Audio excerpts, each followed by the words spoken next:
సెక్రటేరియట్లో కేబినెట్ భేటీ కొనసాగుతోంది. దాదాపు 5:30 గంటల నుంచి సాగుతున్న సమావేశంలో పలు కీలక అంశాలు చర్చించారు.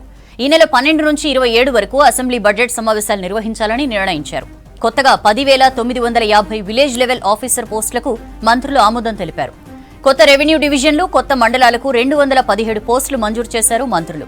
10 జిల్లాల కోర్టులకు 55 పోస్టులు మంజూరుకు కేబినెట్ గ్రీన్ సిగ్నల్ ఇచ్చింది. సెక్రటేరియట్లో కేబినెట్ భేటీ కొనసాగుతోంది. దాదాపు 5:30 గంటల నుంచి సాగుతున్న సమావేశంలో పలు కీలక అంశాలు చర్చించారు. ఈ నెల 12 నుంచి 27 వరకు అసెంబ్లీ బడ్జెట్ సమావేశాలు నిర్వహించాలని నిర్ణయించారు. కొత్తగా 10,950 విలేజ్ లెవెల్ ఆఫీసర్ పోస్టులకు మంత్రులు ఆమోదం తెలిపారు. కొత్త రెవెన్యూ డివిజన్లు, కొత్త మండలాలకు 217 పోస్టులు మంజూరు చేశారు మంత్రులు. 10 జిల్లాల కోర్టులకు 55 పోస్టుల మంజూరుకు కేబినెట్ గ్రీన్ సిగ్నల్ ఇచ్చింది.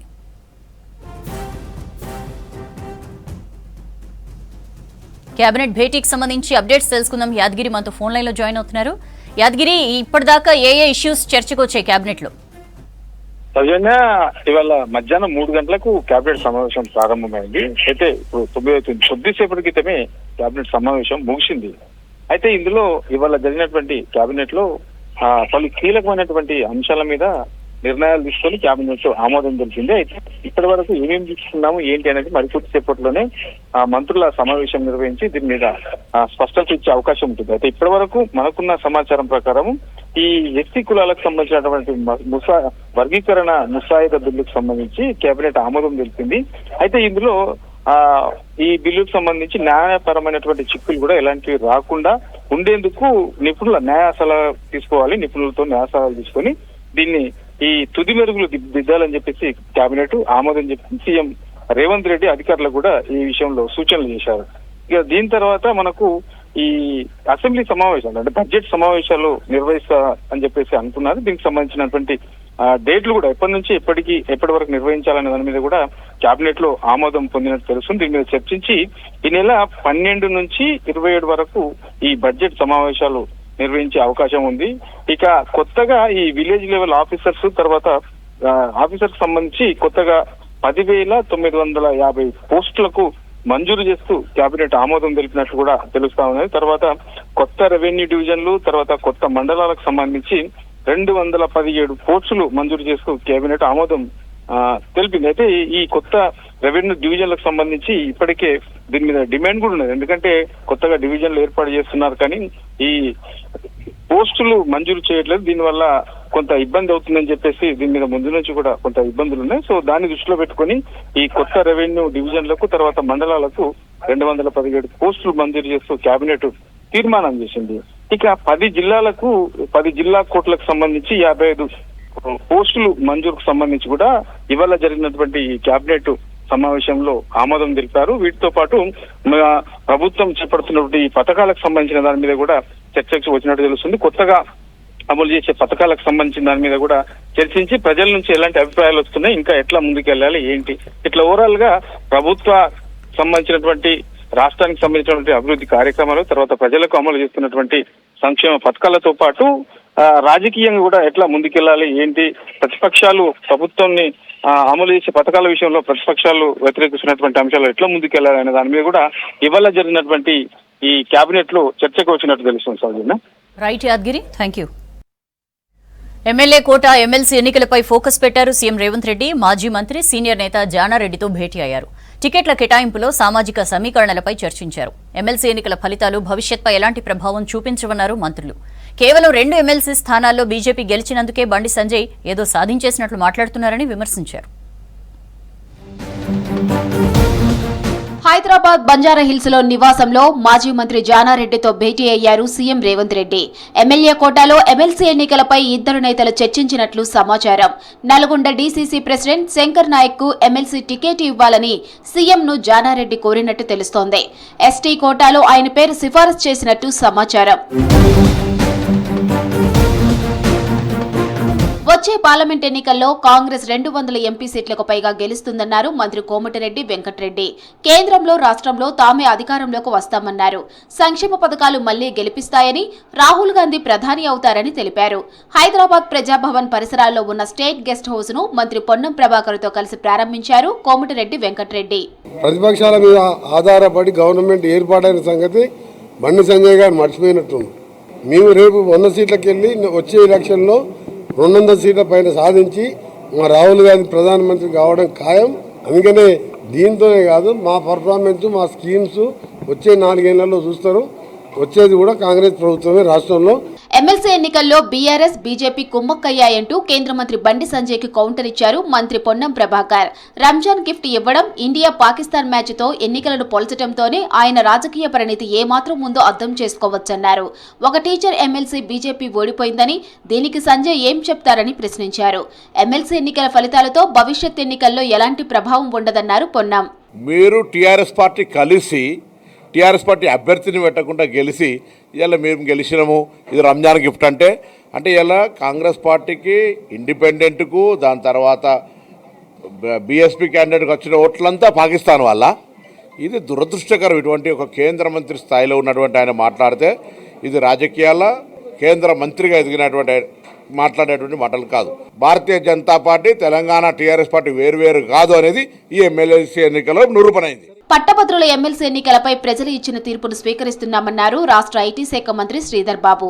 బీఆర్ఎస్ బీజేపీది ఫెవికాల్ బంధమని విమర్శించారు. కాంగ్రెస్ పార్టీని ఓడగొట్టాలనే బీఆర్ఎస్ బీజేపీకి పరోక్షంగా సపోర్ట్ చేసిందని ఆరోపించారు. పార్లమెంట్ ఎన్నికలకు సంబంధించి ఏ విధంగానైతే బీజేపీతోని మమేకమై బీఆర్ఎస్ నడిచిందో అదేవిధంగా ఈరోజు మరొక మారు తీవ్ర ప్రయత్నం చేసి కాంగ్రెస్ పార్టీ అభ్యర్థిని ఓడగొట్టాలని బీఆర్ఎస్ నాయకత్వం యావత్తు మొత్తం బీజేపీకి సపోర్ట్ చేయడం స్పష్టంగా కనబడతా ఉంది. పెసా బలోపేతం దిశగా అడుగులు వేస్తోంది ప్రభుత్వం. పెసా కోఆర్డినేటర్లు, మొబలైజర్ల జీతాలతో పాటు పెసా కార్యకలాపాలకు మంత్రి సీతక్క చొరవతో 33 కోట్లు రిలీజ్ చేసింది. ఏజెన్సీ ఏరియాల్లో ఆదివాసీల హక్కులు, అభివృద్ధిపై అవగాహన కల్పించనున్నారు పెసా కోఆర్డినేటర్లు, మొబలైజర్లు. ఐటీడీఏ పీఓల పర్యవేక్షణలో పెసా కోఆర్డినేటర్లు పనిచేయనున్నారు. హైదరాబాద్ లో సీఎం రేవంత్ రెడ్డిని కలిశారు. నల్గొండ, వరంగల్, ఖమ్మం టీచర్ ఎమ్మెల్సీ శ్రీపాల్ రెడ్డి ఉపాధ్యాయుల సమస్యల పరిష్కారాన్ని కృషి చేస్తున్న ప్రజా ప్రభుత్వానికి సహకరిస్తామని సీఎంకు చెప్పారు.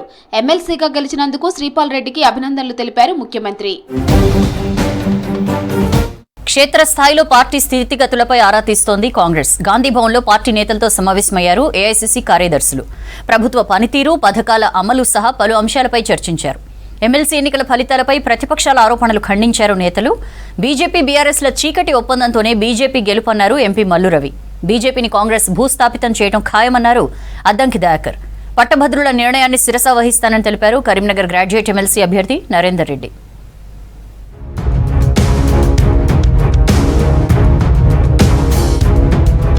గాంధీభవన్లో పార్టీ నేతలతో భేటీ అయ్యారు ఏఐసీసీ కార్యదర్శులు Vishnunath, Vishwanathan. Warangal west MLA Nayini Rajender Reddy, Khanapur MLA Vedma Bojju, Achampet MLA వంశీకృష్ణతో పాటు ఇతర నేతలు మీటింగ్కు వచ్చారు. నియోజకవర్గాల్లో పార్టీ పరిస్థితులపై వివరాలు సేకరించారు. ప్రభుత్వ పనితీరు, పథకాల అమలుపై చర్చించారు. పాత, కొత్త నేతల మధ్య సమన్వయంపై ఆరా తీశారు. పార్టీ పరంగా బాధ్యతలు ఇస్తే చూసేందుకు సిద్ధంగా ఉన్నారా? మీకేమైనా ఆప్షన్స్ ఉన్నాయా? ఇదైతే చేయగలమనే ఐడియా ఏమైనా ఉందా అనే అంశాలపై అడిగి తెలుసుకున్నారు. నేతలిచ్చిన వివరాలతో రిపోర్టు తయారు చేసి రాష్ట్ర వ్యవహారాల ఇన్ఛార్జి మీనాక్షి నటరాజన్కు అందిస్తామన్నారు ఏఐసీసీ కార్యదర్శులు విష్ణునాథ్, విశ్వనాథన్.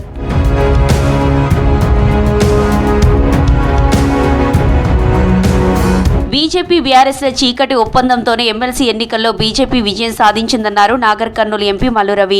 ఈ ఎన్నికలకు ఇతర ఎన్నికలకు సంబంధం ఉండదని, ఈ ఫలితాలతో తమకు నష్టమేమీ లేదన్నారు. 2 సీట్లు రాగానే బండి, కిషన్ రెడ్డి అన్నీ మేమే గెలుస్తామంటున్నారని ఎద్దేవా చేశారు.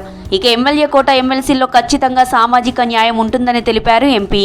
ఈ పరిస్థితులకు సంబంధించిన ఒక అవగాహన కాంగ్రెస్ పార్టీకి ఉంది. కానీ మేము ఇప్పుడు ఓడిపోయిన తక్కువ మెజారిటీని పూర్తిగా చేసుకొని వచ్చే ఎన్నికల్లో ఈవెన్ ఎమ్మెల్సీల్లో కూడా కాంగ్రెస్ పార్టీ గెలవటానికి కావలసిన ఏర్పాట్లు చేసుకోవటానికి దీన్ని ఉపయోగించుకుంటాం. దీని మీద కాంగ్రెస్ పార్టీ లోతుగా అధ్యయనం చేసి మరి భవిష్యత్తులో నిర్ణయాలు తీసుకోవడం జరుగుతుంది. బీజేపీ బీఆర్ఎస్ 2 ఒక్కటే అన్నారు కాంగ్రెస్ నేత అద్దంకి దయాకర్.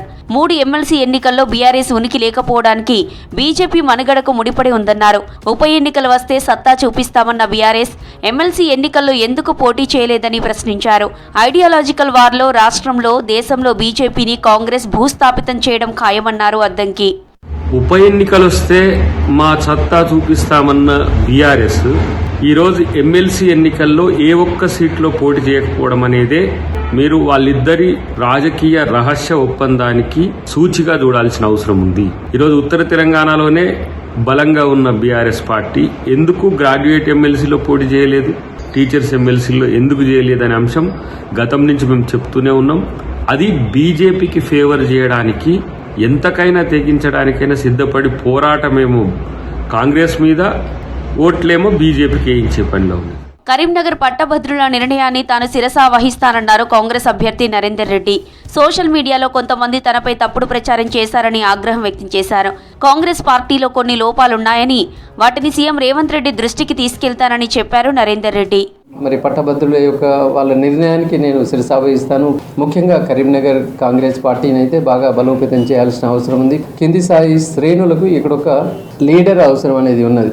ఎందుకంటే చూస్తున్నాను కదా, ఇక్కడ ఆల్మోస్ట్ 3 రోజులు కౌంటింగ్ ప్రారంభమైనప్పుడు కూడా మరి ఇక్కడ కాంగ్రెస్ శ్రేణుల హడావిడి అక్కడ కనపడలేదు. అంటే అక్కడ ఒక లీడర్ అవసరం ఉంది కరీంనగర్లో. సో ఖచ్చితంగా ఈ కరీంనగర్ కాంగ్రెస్ని పటిష్టం చేయడానికి నేను అహోరాత్రులు పనిచేస్తాను. ఎమ్మెల్యే కోట ఎమ్మెల్సీపై తనకు ఎలాంటి ఆశలు లేవని చెప్పారు కాంగ్రెస్ సీనియర్ నేత జగ్గారెడ్డి. తనకు ఆల్రెడీ పార్టీ ఎమ్మెల్యే టికెట్ ఇచ్చిందని, కానీ పరిస్థితులు అనుకూలించక ఓడిపోయానని చెప్పారు. ఎమ్మెల్సీ కావాలని పదే పదే అడిగే గుణం తనది కాదన్నారు. ఈ విషయంలో మీడియా ఊహాగానాలు రాయొద్దని కోరారు.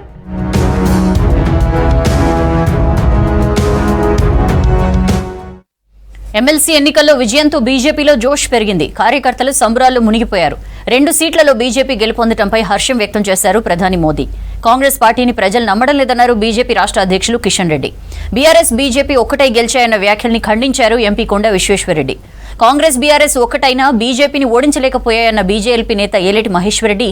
మండలిలో పట్టభద్రుల గళం వినిపిస్తానని చెప్పారు ఎమ్మెల్సీ అంజిరెడ్డి. ఎమ్మెల్సీ ఎన్నికల ఫలితాలతో జోష్లో ఉన్నారు బీజేపీ నేతలు. 2 ఎమ్మెల్సీ సీట్లలో విజయం సాధించడంతో సంబరాలు చేసుకుంటున్నారు. రాష్ట్రంలో గ్రాడ్యుయేట్, టీచర్స్ ఎమ్మెల్సీ ఎన్నికల్లో బీజేపీ అభ్యర్థులు విజయం సాధించడంపై సంతోషం వ్యక్తం చేశారు ప్రధాని మోదీ. తెలంగాణ ప్రజలకు కృతజ్ఞతలు తెలుపుతూ ఎక్స్లో పోస్టు పెట్టారు.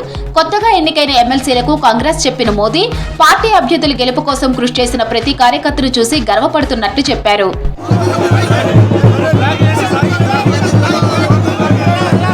కాంగ్రెస్ పార్టీని ప్రజలు నమ్మడం లేదని ఎమ్మెల్సీ ఎన్నికలతో తేలిపోయిందన్నారు బీజేపీ రాష్ట్ర అధ్యక్షులు కేంద్ర మంత్రి కిషన్ రెడ్డి. ప్రజలు కాంగ్రెస్ కు ప్రత్యామ్నాయంగా బీజేపీని చూస్తున్నారని తెలిపారు. ఎంపీ ఎన్నికల్లోనూ కాంగ్రెస్ కు సమానంగా సీట్లు గెలుచుకున్నామన్నారు. బీజేపీపై రేవంత్ ఆరోపణలు పట్టించుకోమని, హామీలు అమలు చేయకుండా ఆరోపణలు చేశారని విమర్శించారు కిషన్ రెడ్డి. మరి 2 స్థానాలు కీలకమైనటువంటి స్థానాలు, అందులో ఒక పట్టభద్రుల నియోజకవర్గం నుంచి కాంగ్రెస్ పార్టీ యొక్క స్థానం అది గతంలో, ఆ స్థానాన్ని కూడా ఈరోజు బీజేపీకి అందించి, ఈ ఎన్నికల్లో కూడా ముఖ్యమంత్రి రేవంత్ రెడ్డి గారు 3 బహిరంగ సభల్లో మాట్లాడుతూ భారతీయ జనతా పార్టీ మీద అనేక రకాల తప్పుడు ఆరోపణలు చేశారు.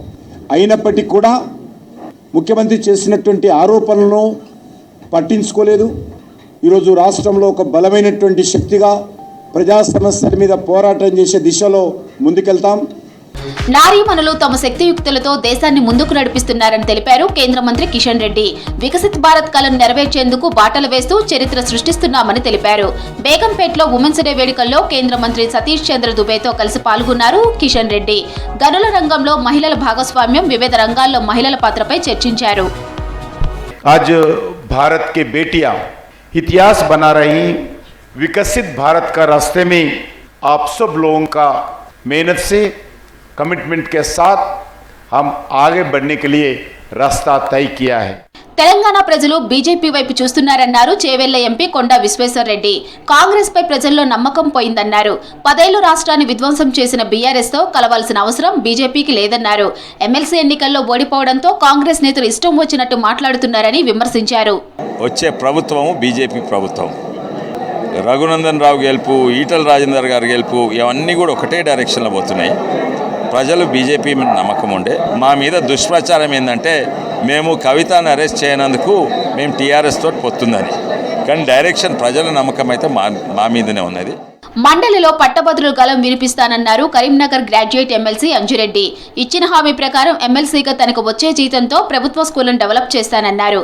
ఎన్ని ఆరోపణలు వచ్చినా పట్టించుకోనన్నారు అంజిరెడ్డి. చాలామంది చాలా ఆలోచనతోనే ఓటేశారు. ఎవరు దీని సమర్థుడు, దీన్ని ఎవరైతే మా సమస్యలు మండలిలో లేవనెత్తుతారో అనే రకంగా ఆలోచన చేసి ఓటేసినందుకు డైరెక్ట్ ఇండైరెక్ట్ చాలామంది వాళ్ళ నమ్మకాన్ని ఒమ్ము చేయకుండా రాబోయే రోజుల్లో ఎట్టి పరిస్థితుల్లో మాలో సమస్యలు ఏమున్నా కానీ నేను తీర్చడానికి ముందున్నాను. కాంగ్రెస్ బీఆర్ఎస్ ఒక్కటైన ఎమ్మెల్సీ ఎన్నికల్లో బీజేపీని ఓడించలేకపోయాయన్నారు బీజేఎల్పీ నేత ఏలేటి మహేశ్వర్ రెడ్డి. సీఎం రేవంత్ కు తమ పాలనపై నమ్మకం ఉంటే వెంటనే స్థానిక సంస్థల ఎన్నికలు నిర్వహించాలని సవాల్ చేశారు ఏలేటి. హిందువులను అవమానించినందుకే రేవంత్ రెడ్డి కేసీఆర్ కు ప్రజలు బుద్ధి చెప్పారన్నారు ఎమ్మెల్యే రాకేష్ రెడ్డి. ఎమ్మెల్సీ ఎన్నికల్లో యువత ఉపాధ్యాయులు బీజేపీ వైపు నిలిచారన్నారు మాజీ ఎమ్మెల్యే ఎన్వీఎస్ఎస్ ప్రభాకర్. గంగానది ప్రక్షాళనను మోదీ సర్కార్ గాలికి వదిలేసిందన్నారు ఏఐసీసీ చీఫ్ ఖర్గే. 11 ఏళ్లుగా నమామి గంగా ప్రాజెక్టు నిర్లక్ష్యానికి గురైందని విమర్శించారు. ముంబై ధారావిలో పర్యటించారు ఎల్ఓపీ రాహుల్ గాంధీ. లెదర్ కార్మికుల కష్టాలను అడిగి తెలుసుకున్నారు. పీఓకేపై బీజేపీ రాజకీయం చేస్తోందన్నారు సీఎం ఒమర్. నిజంగా దేశభక్తి ఉంటే చైనా ఆక్రమణలోని భూభాగాన్ని తీసుకురావాలన్నారు కూటమి నేతలు.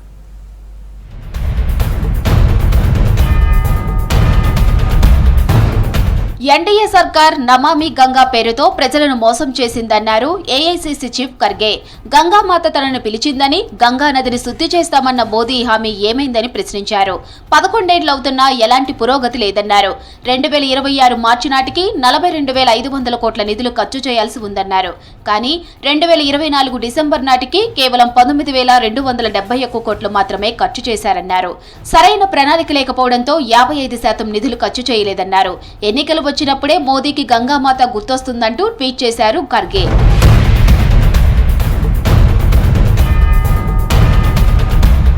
ముంబైలోని ధారావిలో పర్యటించారు లోక్సభ విపక్ష నేత రాహుల్ గాంధీ. స్థానిక సమస్యల గురించి ప్రజలను అడిగి తెలుసుకుంటున్నారు. లెదర్ కార్మికుల ఆర్థిక పరిస్థితులపై ఆరా తీశారు. దేశంలో పెరుగుతున్న ద్రవ్యోల్బణంతో కార్మికుల పరిస్థితి దారుణంగా తయారైందన్నారు రాహుల్ గాంధీ.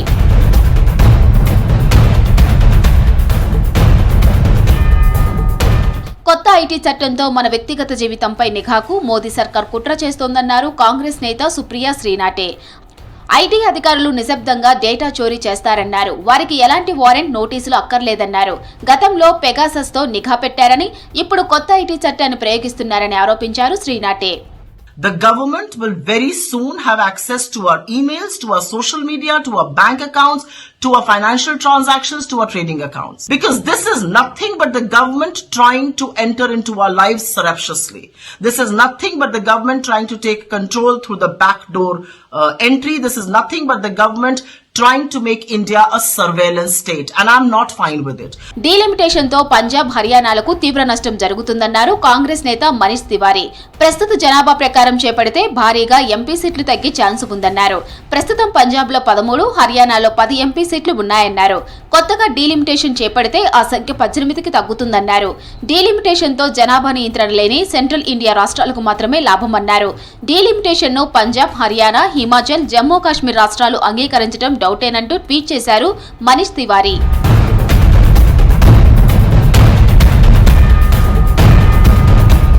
పీఓకేను తిరిగి స్వాధీనం చేసుకుంటామన్న కేంద్ర మంత్రి జయశంకర్ వ్యాఖ్యలపై స్పందించారు సీఎం ఒమర్ అబ్దుల్లా. 10 ఏళ్లుగా పాకిస్తాన్ నియంత్రణలోని కశ్మీర్ తెస్తామంటే ఎవరైనా ఆపారని ప్రశ్నించారు. పీఓకే తేగలిగితే ఆ పని వెంటనే చేయాలని సూచించారు. చైనా అధీనంలోని భూభాగాన్ని కూడా తీసుకురావాలన్నారు ఒమర్ అబ్దుల్లా.